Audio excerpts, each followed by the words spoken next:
Welcome back.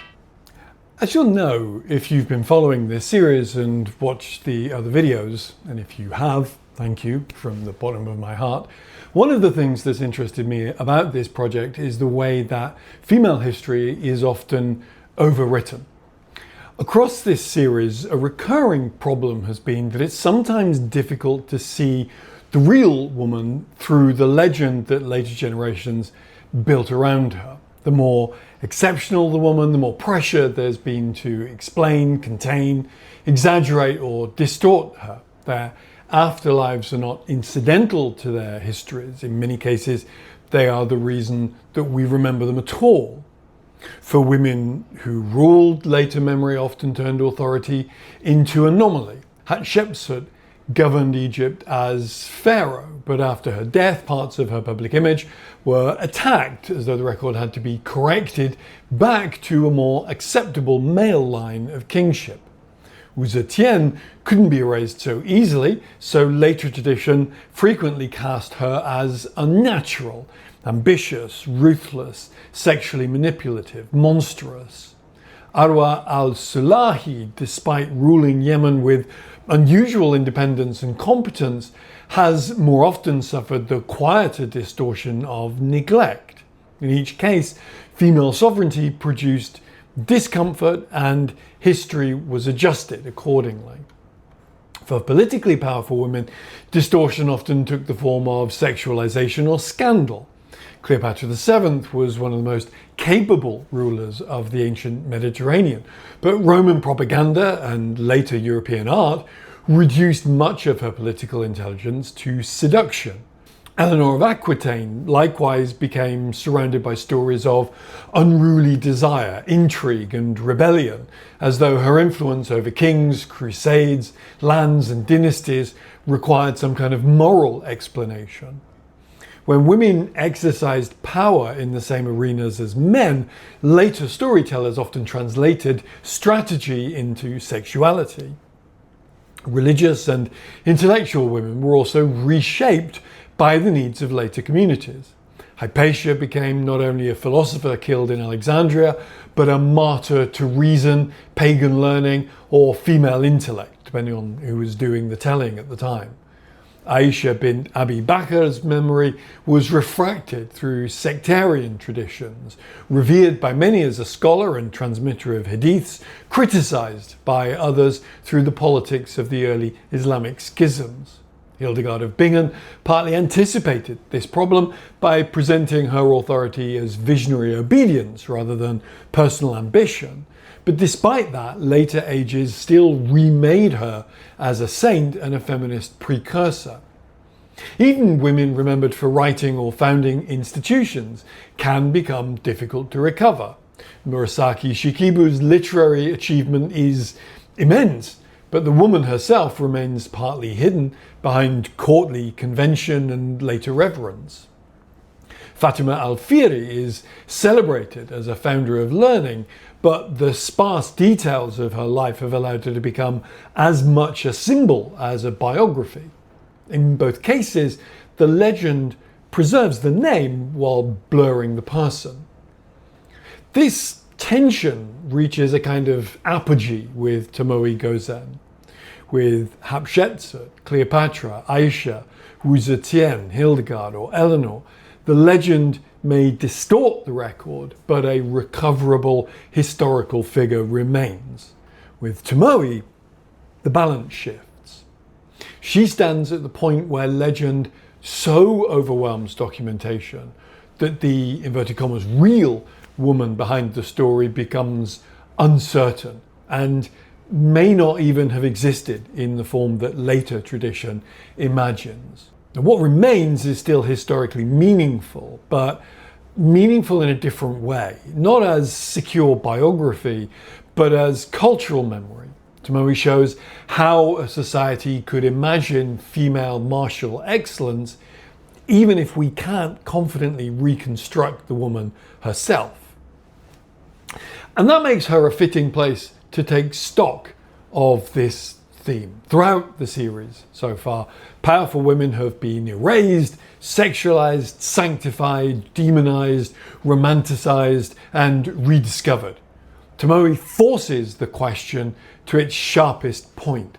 When the legend becomes almost all we have, what exactly are we studying? A person or a story and the desires and anxieties of the culture that preserved it? Here is what we know about Tomoe. She lived during the late Heian period, around the events of the Genpei War from 1180 to 1185 CE. This war ended with the defeat of the Taira family and helped establish the Kamakura shogunate, marking a major shift from aristocratic court rule towards samurai military government. Tomoe is remembered mainly from the tale of the Heike, a famous medieval war epic about the Genpei War. Tomoe is portrayed as exceptionally beautiful, highly skilled, and physically powerful.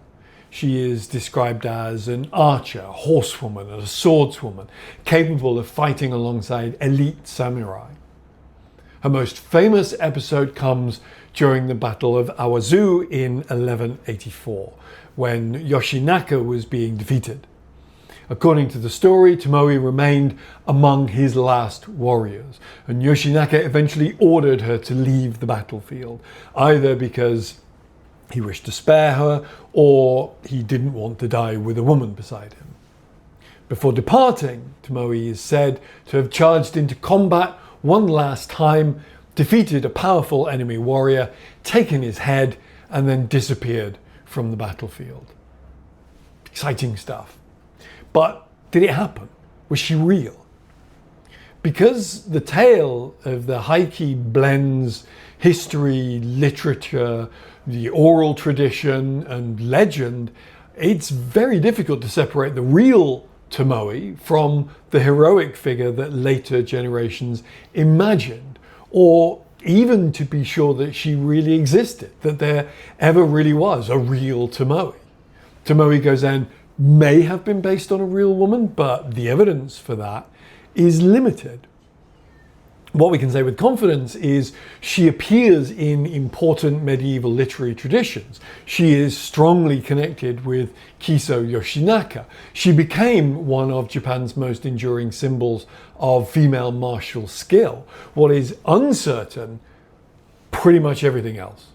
Her exact birth and death dates, whether all or any of her battlefield exploits happened as described, what became of her after Yoshinaka's death. Later traditions offer different endings. Some say she became a nun, others say she married another warrior. Some accounts suggest she lived a long life after the war, but none of these are firmly established. So if we don't know for certain whether she existed, why include her in this list of influential women? Well, the answer to that is in the question. Real or not, she was undoubtedly influential. Tomoe Gozen challenges the common image of samurai warfare as exclusively male. While men dominated the warrior class, women in samurai families could be trained in weapons, defend households, and in some cases participate directly in battle. She's become a cultural icon representing courage, loyalty, martial excellence, female strength, and tragic heroism. In later culture, she appears in No and Kabuki theatre, in historical novels, woodblock prints, even down to modern-day manga and anime and video games. In these portrayals, she's often treated as the archetypical female samurai, although female samurai is a simplified modern label. A more historically careful term would be onamusha, meaning a warrior woman. Now, one thing that struck me as I was researching this was the number of similar characters I found in other cultures. Women like Tomoe, hidden almost completely behind the same legend, the woman warrior, the woman who steps outside of her traditional role to fight, to take on a traditionally masculine role.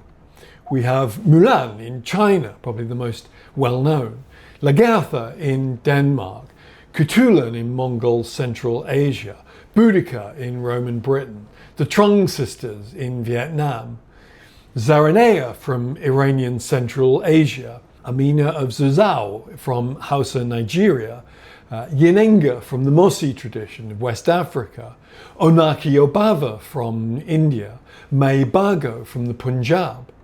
The recurrence of the warrior woman across so many cultures suggests that she answers a very old need. She isn't simply a woman acting like a man, but nor is she merely an entertaining reversal of gender roles. Most often she appears at moments where the ordinary order of the world has broken down. Invasion, civil war, dynastic collapse, failed male authority, dishonor, occupation, even spiritual crisis. In those moments, the boundaries that usually govern society become temporarily unstable, allowing a woman to cross into the realm of battle because something more fundamental than gender is at stake. This is one of the reasons the archetype is so powerful. The warrior woman breaks the rules, but she does so in order to defend the rules. She violates expectations of feminine conduct in order to preserve the family, homeland, faith, dynasty, honor, or communal survival. And of course, the traditional role that she has stepped away from. Her transgression is represented as a necessity rather than chaos. She becomes legitimate because the crisis itself has made ordinary categories inadequate. Mulan is perhaps the clearest, most well-known expression of this pattern. She enters war to save her father and serve the state. Her disguise allows her to pass through the masculine world of military duty, but her motive is deeply rooted in filial piety, one of the central moral values of Chinese tradition. She doesn't reject the family order, she risks herself to preserve it.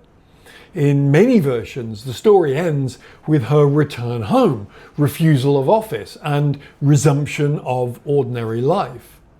The disruption is temporary. Once the crisis passes, the gender boundary is restored.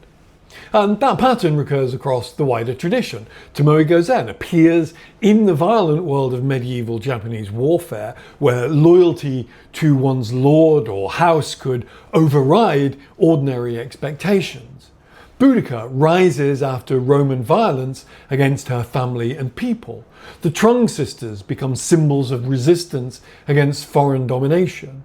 Mai Bago takes up arms in a moment of Sikh military and moral emergency, calling men back to courage when they've failed. Onaki Abava defends a fort when the formal structures of the defense are momentarily absent.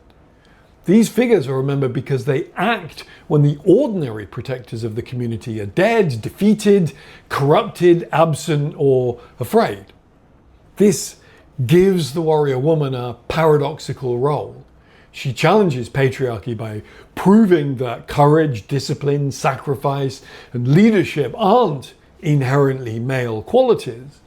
But her story preserves patriarchy by making her exceptional. She is allowed to fight because the world is in crisis. She is the singular woman whose virtue is so great, or whose situation is so desperate, that she may step outside the rules. Very rarely is she presented as evidence that women in general should wield military power. Her violence is also carefully moralized. The warrior woman is rarely remembered as fighting for mere appetite or conquest or even personal domination. Even when she's royal or aristocratic, her martial identity is usually attached to protection, to revenge, liberation, loyalty, or founding.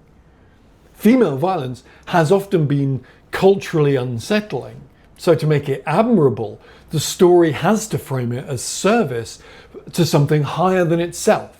She fights as a daughter, as a widow, as a queen, sister, devotee, as a patriot, or as an ancestor, but almost never for herself.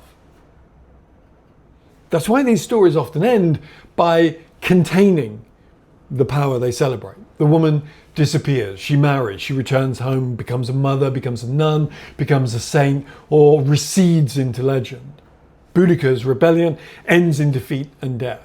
Mulan returns to domestic life. Tomoe's fate is uncertain, but later traditions have her retiring from the battlefield into marriage or religion. Even when the woman survives, the story tends to remove her from the ongoing practice of war. And what that does is it allows the culture to admire the warrior woman without permanently reorganizing gender expectations. Her story says, yes, a woman can fight, lead, can shame men by her courage, but only when the world has gone badly wrong.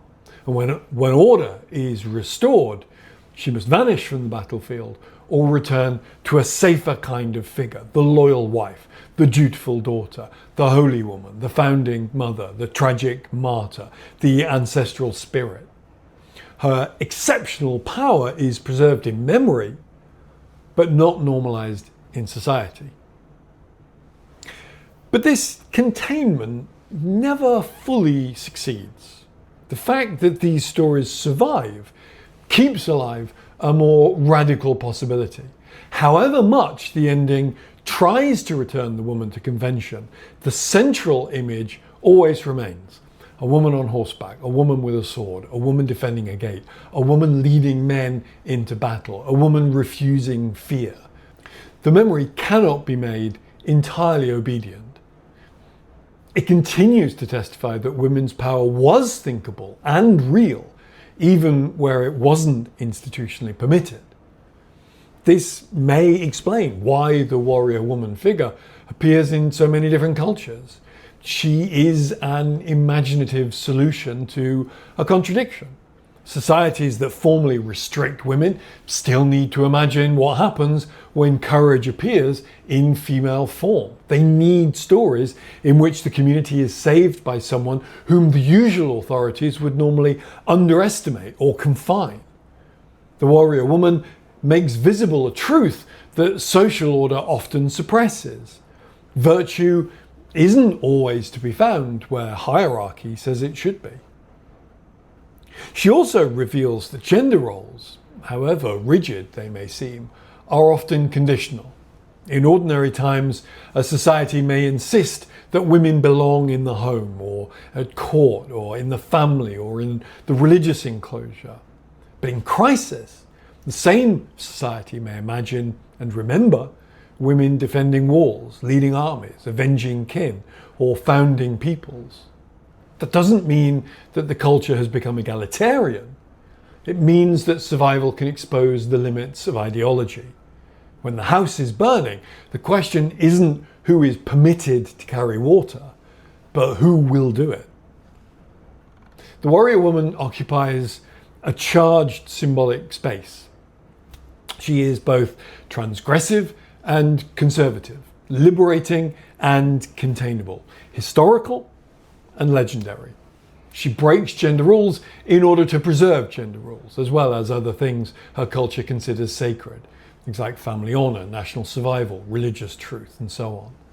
Her story reassures the audience that order can be restored, but it also reminds them that order is restored by someone who was never supposed to wield that kind of power. That's the deeper significance, I think, of the archetype. These women are memorable because they reveal the fragility of the boundaries that separate masculine and feminine virtue. Their stories suggest that beneath social roles lies a more elemental moral landscape: courage, loyalty, sacrifice, justice, endurance. In times of crisis, these qualities may appear in anyone. And when they appear in a woman, the culture may try to explain it, limit it, or fold it back into convention. But it also remembers. Next time we look at the life of Shajar al-Dur, an Egyptian sultana who briefly ruled as the first Muslim female monarch, repelling the Seventh Crusade. But for now, thanks for joining me. We're about a third of the way through our list now, and it'd be great to hear from you if you have thoughts on how it's going or comments on any of the figures that we've looked at so far. Please do leave a like, subscribe to the channel, and share it if you think others would enjoy it. And I'll see you next time. But until then, whatever you're up to, have a great day.